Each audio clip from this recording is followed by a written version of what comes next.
My sister called me on a Tuesday night. Her voice was trembling, raw with emotion. I need to ask you something. Something huge. And you can say no. I'll understand if you say no. I sat down, my heart racing. We'd always been close, not just sisters but friends. She'd been there for me through everything. Now she needed me. Anything, I said. What is it? She took a shaky breath. We've tried everything. Fertility treatments, IVF, adoption agencies. Nothing works. The doctors say my eggs they're not viable. But yours, they said a sibling donor has the best chance. So I'm asking. She paused, crying now. Will you be our egg donor? Let me rewind. My name is Claire. I'm 32, a graphic designer, and I've always wanted to be an aunt. My sister, Jenna, is 4 years older. She'd been trying to have a baby for 7 years. 7 years of hope and heartbreak, of treatments and disappointments, of watching her friends have children while she remained childless. I'd held her through every miscarriage, every negative test, every crushed dream. When she asked me to be her egg donor, I didn't hesitate. Not for a second. Yes, I said. Of course, yes. She sobbed with relief. Are you sure? You understand what it involves? The hormones, the procedures, the risks? I understand. And I'm sure. The next few months were a blur of medical appointments, injections, and paperwork. I learned more about fertility than I'd ever wanted to know. The hormones made me emotional, bloated, exhausted. The egg retrieval was painful, leaving me cramping for days. But I kept thinking about Jenna, about the baby she'd finally hold, about the family I was helping create. The procedure was successful. Of the 12 eggs retrieved, 8 were viable, 4 were fertilized. 2 became embryos. 1 was implanted. And it worked. Jenna was pregnant. I'll never forget the moment she called me, screaming with joy, telling me she was going to be a mother. We cried together, celebrated together, planned together. I was going to be the best aunt in the world. The pregnancy was smooth. Jenna glowed. Her husband, Mark, was overjoyed. I visited often, rubbed her belly, talked to the baby, imagined the future. When the baby was born, a healthy boy named Lucas, I was in the waiting room. Jenna texted me a photo within minutes. He's perfect. Thank you doesn't cover it. I cried with happiness. This was my nephew, my blood, my gift to my sister. The first sign of trouble came a week after the birth. I hadn't seen Lucas yet. Jenna was recovering, adjusting, bonding. I understood. I waited. Then the birth announcement arrived in the mail. A beautiful card with Lucas's photo, his name, his birth date. And the text, after years of hope and prayer, our miracle has arrived. Lucas Michael, born March 15th, 24. A gift from God. No mention of me. No mention of the donation, the procedures, the sacrifice. Just a gift from God. I felt a pang of hurt, but I pushed it away. She was exhausted, overwhelmed. She probably just forgot. I'd talk to her later. I didn't talk to her later. Weeks passed. I texted, called, offered to visit. Responses were slow, brief, distracted. So busy with the baby. Let's catch up soon. You understand. I didn't understand. I was being pushed away, and I didn't know why. Finally, 3 months after Lucas was born, I showed up at her door. She answered, looking surprised and uncomfortable. Claire, I wasn't expecting you. I know. I'm sorry to drop by, but I need to talk to you. She let me in, but barely. We sat in her living room, Lucas sleeping in a bassinet nearby. I stared at him, this beautiful child I'd helped create, feeling like a stranger in my sister's home. Jenna, what's going on? You've been avoiding me for months. She sighed, not meeting my eyes. I'm not avoiding you. It's complicated. What's complicated? I'm your sister. I helped you have this baby. I want to be part of his life. She looked up then, and I saw something in her eyes I'd never seen before. Defensiveness, maybe even resentment. Claire, I'm grateful for what you did. Truly. But Lucas is my son. Mine and Mark's. The circumstances of his conception, they're private. We decided to keep them private. Private? You're going to pretend I don't exist? I'm not pretending anything. I'm his mother. You're his aunt. That's the story we're telling. The story you're telling. I stood up, anger rising. What about the truth? What about what I went through for you? She stood too, her voice hardening. You agreed to be a donor. You knew what that meant. Donors don't have rights. They don't get a say. They give their gift and they move on. I stared at her, this woman I'd loved my whole life, feeling like I was seeing her for the first time. I'm not a donor, I said quietly. I'm your sister. Then act like it. Be happy for me. Be happy for us. And stop trying to insert yourself into something that isn't yours. I left without saying another word. I drove home in a daze, tears streaming down my face. The sister I'd trusted, the baby I'd helped create, the future I'd imagined. All of it was gone. The months that followed were a nightmare. Jenna cut me out completely. Family gatherings became awkward battlegrounds. Some relatives took her side, saying I was too attached and needed to let go. Others stayed neutral, unwilling to get involved. A few quietly supported me, but no one challenged Jenna's version of events. I watched from a distance as Lucas grew. I saw photos on social media, his first smile, first steps, first birthday. I wasn't in any of them. I wasn't mentioned in any of the posts. I was a ghost in my own family. Then, on Lucas's second birthday, I got a message from a cousin. She'd overheard Jenna talking to a friend, describing Lucas as a miracle baby and God's gift. The cousin knew the truth. She sent me a screenshot of the conversation along with a note. This isn't right. You deserve better. I stared at the message, the anger I'd suppressed for 2 years finally boiling over. Jenna had erased me completely.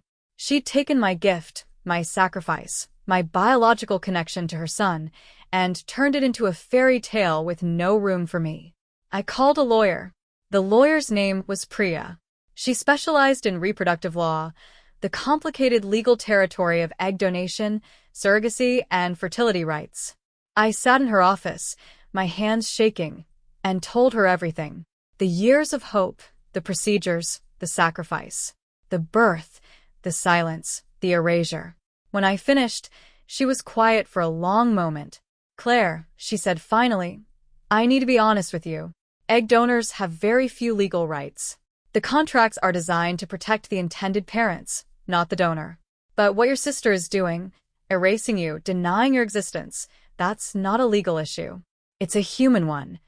I left Priya's office feeling deflated, but not defeated. She'd given me something I hadn't had before. Clarity. The law couldn't help me, but maybe the truth could. I started documenting everything. The emails from before the donation, when Jenna was grateful and loving. The medical records showing my involvement. The photos of me at her baby shower, rubbing her belly, beaming with joy. The birth announcement that credited a miracle instead of me. The social media posts that showed a happy family with no mention of the sister who'd made it possible. I built a timeline, a narrative, a case, not for court, but for the court of public opinion. For the family who'd taken Jenna's side. For the friends who didn't know the full story. Then I did something I'd never done before. I posted it on social media. Not a rant, not an accusation. Just a simple timeline with photos and dates and a quiet caption. The story of how my nephew came to be. The parts you haven't heard. The reaction was immediate and overwhelming. Family members who'd been silent reached out, apologizing, asking questions. Friends expressed shock and support. A few, predictably, attacked me for airing dirty laundry and making it about myself. But the truth was out, and I couldn't take it back. Jenna called me within hours. Her voice was ice. How dare you? How dare you put our private business on the internet? It stopped being private when you erased me, Jenna. I gave you a piece of myself, literally, and you pretended I didn't exist. You signed a contract. You agreed to be a donor. That means you give up any claim, any rights, any. I'm not claiming rights. I'm claiming existence. I'm your sister. I'm Lucas's biological aunt. And you've spent 2 years pretending I'm not." She was silent for a moment. When she spoke again, her voice was different, quieter, more dangerous. "If you keep this up, Claire, you'll regret it. I'll make sure everyone knows how unstable you are. How you've been obsessed with my son from the moment he was born. How you need professional help." The threat hung in the air between us. She was willing to destroy me to protect her fairy tale. "Go ahead, Jenna. Tell them whatever you want. But the truth is out there now. And more will come." I hung up. The war had begun. The next few weeks were brutal. Jenna launched a counter-campaign, painting me as a bitter, unstable woman obsessed with her child. Some family members believed her. Others stayed neutral. A few, the ones who'd seen my evidence, stood by me. But the war took a toll. I lost sleep, lost weight, lost my sense of peace. Every notification on my phone made my heart race. Every family gathering was a minefield. I was fighting for my existence, and it was destroying me. Then, one day, I got a message from a name I didn't recognize. It was from a woman named Sarah, who'd seen my post. She'd been an egg donor 2 years ago. Her story was different, but the pain was the same. "I know what you're going through," she wrote. "The erasure, the silence, the feeling that you don't exist. It's horrible, but there's something you need to know. You're not alone. There are thousands of us, and some of us have found a way to fight back." She told me about a support group for egg donors, a private online community where people shared their stories, their struggles, their strategies. She invited me to join. I did.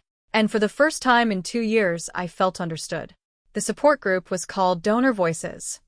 It was a private online community of hundreds of egg donors, all with stories like mine. Some had been erased completely, their existence denied. Others had been acknowledged but marginalized, treated as biological material rather than human beings. A few had found peace, acceptance, even celebration within their families. I spent hours reading their stories, crying with recognition, feeling for the first time that I wasn't alone. And then I found a post that changed everything. A woman named Rachel had used a DNA testing service to connect with the child born from her donation. Rachel's story was both heartbreaking and inspiring. She'd donated eggs 15 years ago, under the same promises of anonymity and closure. The family had raised her biological daughter without any acknowledgement of Rachel's existence. But when the daughter turned 18, she took a DNA test out of curiosity and discovered Rachel. They'd connected, met, and built a relationship. The family, initially hostile, had eventually come around. "DNA testing changes everything," Rachel wrote. "The anonymity we were promised is an illusion. These children will grow up, get curious, and find us. The question is, what kind of relationship do we want to have when they do?" I thought about Lucas. He was only 2 now, but someday he'd be 18. Someday he'd take a DNA test and discover that his miracle origin story was incomplete. He'd learn about me, the aunt he'd never known, the donor who'd been erased. What would he think? What would he feel? I couldn't control Jenna. I couldn't force her to acknowledge me. But I could make sure that when Lucas grew up, he'd have a way to find me. I signed up for multiple DNA testing services, 23andMe, Ancestry, all the major ones. I uploaded my profile, made it public, and waited. Someday, years from now, Lucas might search for biological connections. And when he did, he'd find me. The support group gave me something else too, a sense of purpose. I started writing about my experience, sharing it on the forum, connecting with other donors who were going through the same thing. I learned that my story wasn't unique, that countless donors had been erased, marginalized, treated as inconvenient secrets. And I learned that some of them had fought back, not with anger, but with truth. One woman, a donor named Patricia, had written a letter to the child she'd helped create. Not to send, just to write, to process, to leave as a record. She shared it with the group, and it moved me to tears. "Dear child I helped bring into this world, I don't know your name. I don't know your face. But I know you exist, and that thought gives me joy. I donated eggs because I wanted to help someone become a parent. I didn't know then that I'd spend the rest of my life wondering about you. I hope you're happy. I hope you're loved. I hope someday, if you're curious, you'll find me. And if you do, know that I've been waiting for you. With love, Patricia. I wrote my own letter that night. To Lucas. A letter he might never read, but the letter helped. It gave me a way to express everything I couldn't say to Jenna. The love, the loss, the hope. I sealed it in an envelope and put it in my safe, next to the fertility clinic receipts and the photos of me holding Jenna's belly. Months passed. The war with Jenna continued, but it felt different now. I wasn't fighting for recognition. I was fighting for peace. For myself. For the future Lucas might want. Then, one day, I got a message on Ancestry. A DNA match. A close match. My heart stopped. It couldn't be Lucas, he was too young. But the match was strong, suggesting a close biological relationship. I clicked on the profile. It was a woman named Emily. She was 45, lived in another state, and had no idea we were related. We messaged back and forth, comparing family trees, trying to figure out how we were connected. And then it hit me. Emily was my biological half-sister. The product of an affair my father had decades ago, a secret he'd taken to his grave. She'd been searching for her birth family for years, and now she'd found me. The universe, it seemed, had a strange sense of humor. Emily and I met for the first time at a coffee shop halfway between our cities. I was nervous, my hands shaking as I waited for her to arrive. What do you say to a sister you never knew existed? What do you feel when a DNA test reveals a family's secret your father took to his grave? She walked in at exactly 10 a.m., a woman with my eyes, my smile, my nervous energy. We stared at each other for a long moment, then both burst into tears. I can't believe you're real, she whispered. I can't believe you found me, I said. We talked for hours. Emily was a teacher, married, with 2 children of her own. She'd grown up knowing she was adopted, but her adoptive parents had always been honest with her. She'd started searching for her birth family years ago, hitting dead end after dead end. Then my DNA profile popped up and everything changed. She told me about her childhood, her career, her family. I told her about mine, about Jenna, about Lucas, about the donation and the erasure. She listened without judgment, her eyes filling with tears. That's horrible, she said. What your sister did. You gave her everything, and she erased you. It's complicated. She was desperate, scared, maybe ashamed. I don't know. Doesn't matter. You deserve better. We exchanged photos, stories, memories. We discovered we both loved hiking, both hated cilantro, both had the same nervous habit of twisting our hair when thinking. It was like looking in a mirror that showed me a version of myself I'd never known. As the afternoon turned to evening, Emily asked a question that stopped me cold. Have you told your mother? About me? I shook my head. I haven't told anyone. I didn't know how. She deserves to know. Your father kept the secret for decades. Maybe it's time for the truth. I thought about my mother, now in her 70s, still grieving my father's death. Would this news help her or hurt her? Would she welcome Emily or reject her? I didn't know. But I knew one thing. Secrets had caused enough pain in our family. It was time for truth. I called my mother the next day. She listened in silence as I told her about Emily, the DNA match, the meeting, the connection. When I finished, she was quiet for a long moment. I knew, she said finally. I've always known. I felt the world tilt. What? Your father told me before he died.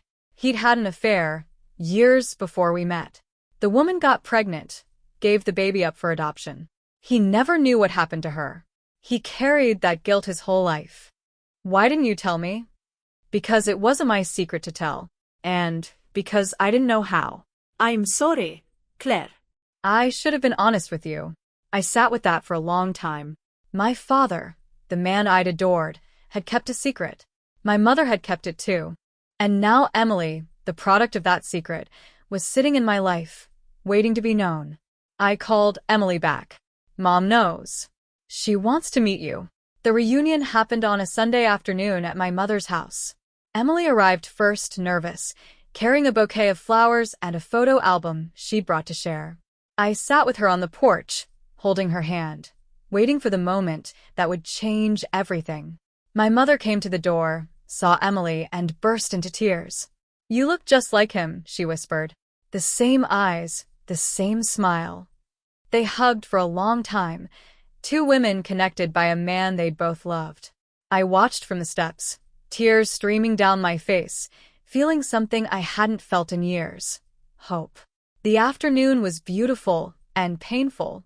My mother told Emily stories about my father, his jokes, his habits, his secret kindnesses.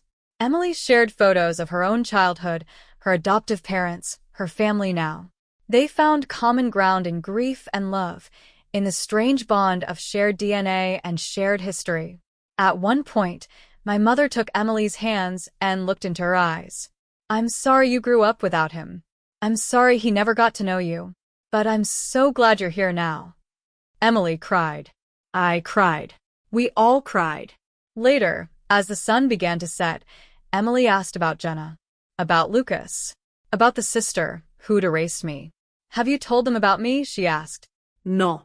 "I don't know if I will. Jenna and I aren't exactly on speaking terms. Maybe that's something we can change. Not for her, for Lucas, for the next generation." I thought about Lucas, growing up in a house where the truth was hidden, where his origin story was a fairy tale with no room for me, where someday he might take a DNA test and discover a whole other family waiting for him. "Maybe," I said, "but not yet.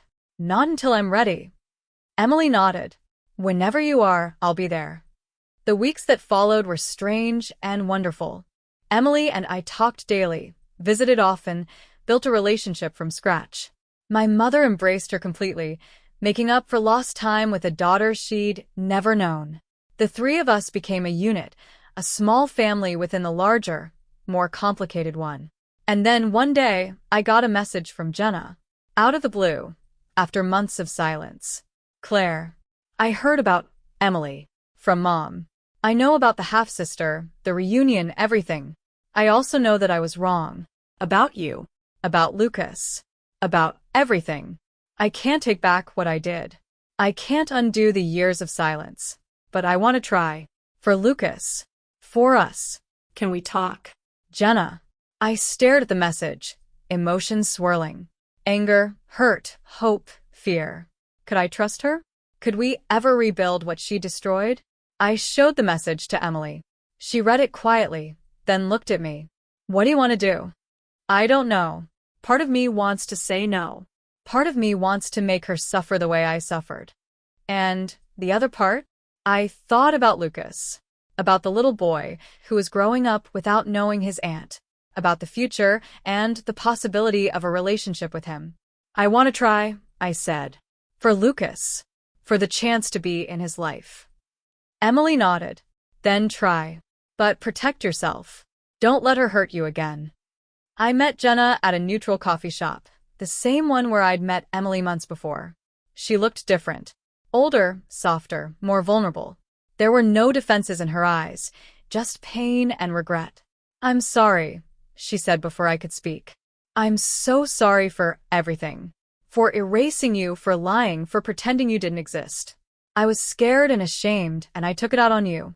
Why now? Why after all this time? Because of Emily. Because I saw how you welcomed her into your life, even though you didn't have to. Because I realized that family isn't about biology or ownership, it's about love. And I've been loving you wrong for years." We talked for hours. About Lucas, about the donation, about the years of silence. She told me about her own struggles, postpartum depression, anxiety, the overwhelming pressure of motherhood. She didn't excuse her behavior, but she explained it. When we finally parted, something had shifted. Not forgiveness, that would take time, but a crack in the wall, a possibility of something new. A week later, I met Lucas for the first time since he was a baby. He was 3 now, a whirlwind of energy and curiosity. Jenna watched nervously as I approached him. "Hi, Lucas," I said, kneeling down. "I'm your Aunt Claire." He looked at me with those familiar eyes, my father's eyes, my eyes, and smiled. "Aunt Claire," he repeated. "Mommy said you were coming." "I'm here now."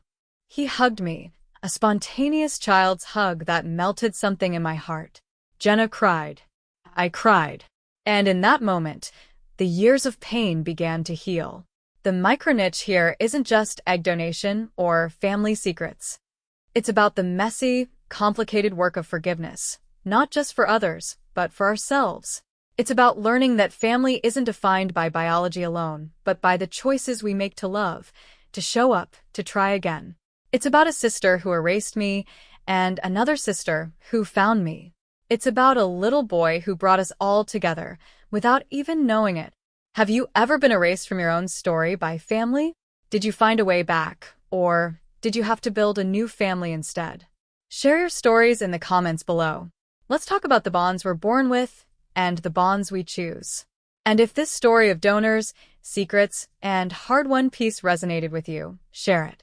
Sometimes, the most important family members are the ones we discover along the way. Thanks for listening.